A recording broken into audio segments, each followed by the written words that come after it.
Hey guys, meteorologist Chris Tomer here with this On the Snow Before You Go forecast. Be sure to hit the subscribe button so you get notified when my latest forecasts come out. I want to start with my bullet points and just kind of set the stage here for what I'm expecting over the next 7, 8, 9 days.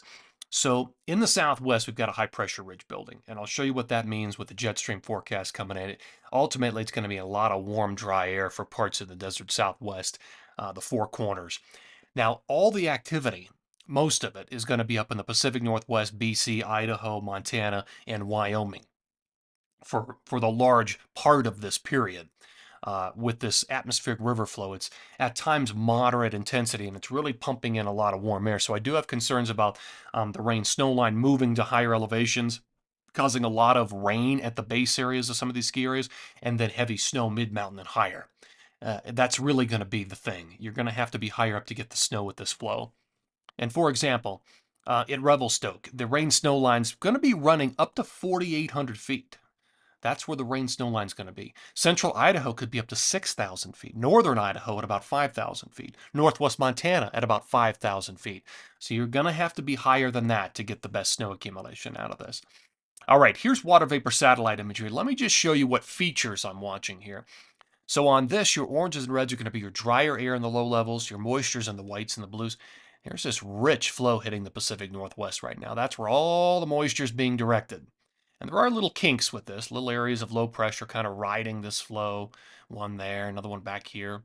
What'll happen is this one's going to break away and continue to affect Idaho, but it's also going to hit the Tetons into the 25th with heavy snow, 24, 25, and with heavy snow. It will brush the Wasatch and the central to northern mountains of Colorado with a tiny bit of snow. But that's as good as it gets for now for Utah and Colorado. New Mexico, Arizona, very dry, very warm. Southern California, warm and dry. Southern Nevada, warm and dry. Because this area of high pressure, let me get my blue, is sitting about right here where all this orange and reds are. That's the dry air. That's the warm, dry air. Eventually, we'll break down this high probably around 3.2, 3.3, 3.4, somewhere in there. That's the next sort of pattern shift. And there are some weird sort of intricacies with that as well, and I'll show you that with the jet stream forecast coming up. So here's my snow timeline. Best odds of snow for Big Sky, the Wasatch, Tetons, Colorado, interior BC, the Pacific Northwest, Tahoe, and the Northeast. So if you said, when are the powder days? I would point to these dates. For example, Big Sky, moderate to heavy snow continues into the 25th, and then moderate on 3.2. The Wasatch, light accumulation into the 24th, heavy 3.2, 3.3. And the Tetons, heavy snow into the 25th. So a couple or three powder days there. And light accumulation 3.2, 3.3. In Colorado, man, it's going to be a waiting game. Heavy snow, but not until 3.2, 3.3, and it's going to be warm leading into that. Very warm. Going to do some damage to the snowpack. Going to weaken it. Interior BC, you've got heavy snow accumulation into the 25th, the morning of the 25th, including Revelstoke, Red Mountain, Fernie, Kicking Horse, and then moderate 3.1, 3.2. Pacific Northwest, very similar. Tahoe, it's going to be a long wait until 3.2. In the Northeast, a few different storm systems, especially clippers. Here's another way of looking at this. So more purple, higher on the web on my spider chart here. That's where you want to be. That's where you want to go for the best snow. So that's the Pacific Northwest. That's Idaho. That's Montana. That's the Tetons. That's interior BC. That's Banff, Sunshine, Willamette Basin. All those areas are going to be higher on the web, more purple, and that's how it's reflected in that chart. Okay, let me just show you the jet stream forecast. There's a lot to point out here. So we'll start it at 5 a.m. on Monday, February 24th.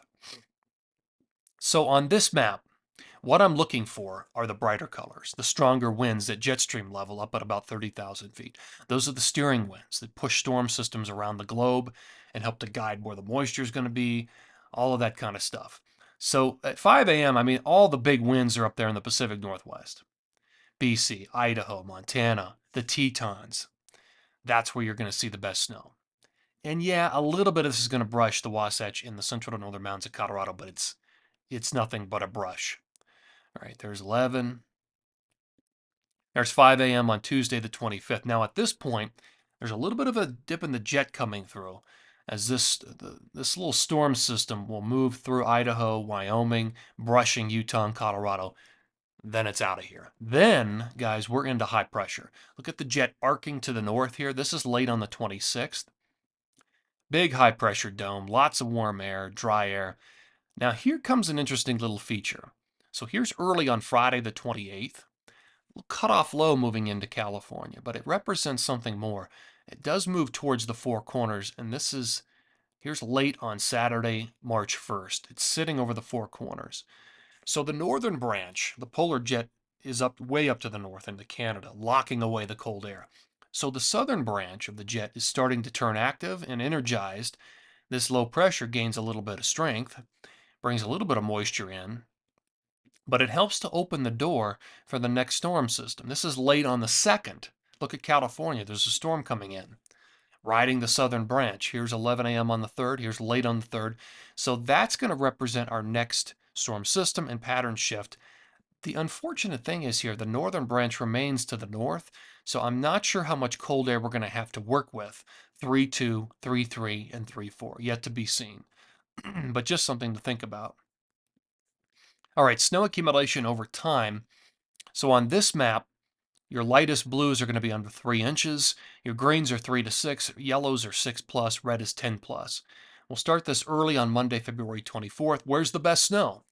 It's right there over the Tetons, Idaho, northwest Montana, BC, parts of Washington State. All right, then we move late on the 24th. It's all still up there. And it brushes the Wasatch and the northern mountains of Colorado, teeny tiny, and then it's done. And then we're into big high pressure here. 26, 27, 28. Clippers are running down through the Great Lakes and hitting the Northeast.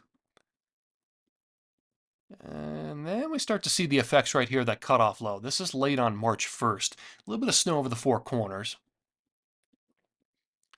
And it opens the door because here comes an actual storm system. So this is late on the 3rd.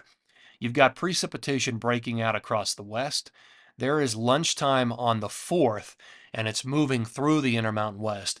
But again, not sure how much cold air we're going to have with this. All right, let's talk about snow amounts. Here's my forecast. All of the 24th through the 2nd, 1 to 3 inches for the Wasatch.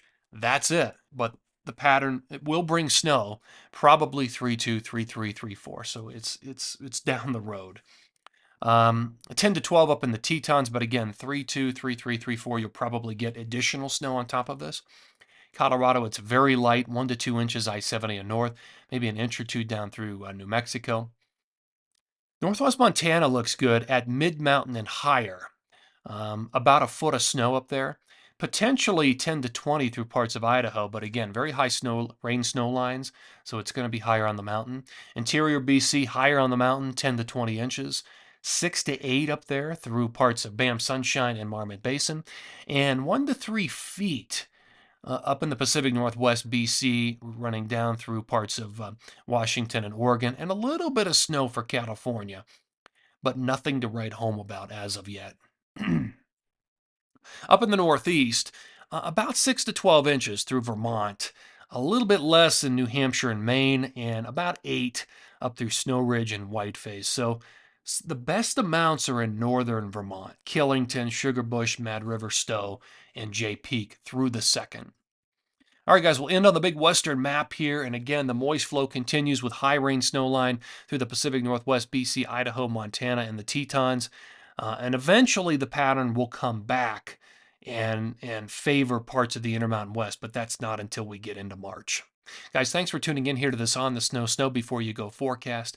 Take care and have a great day.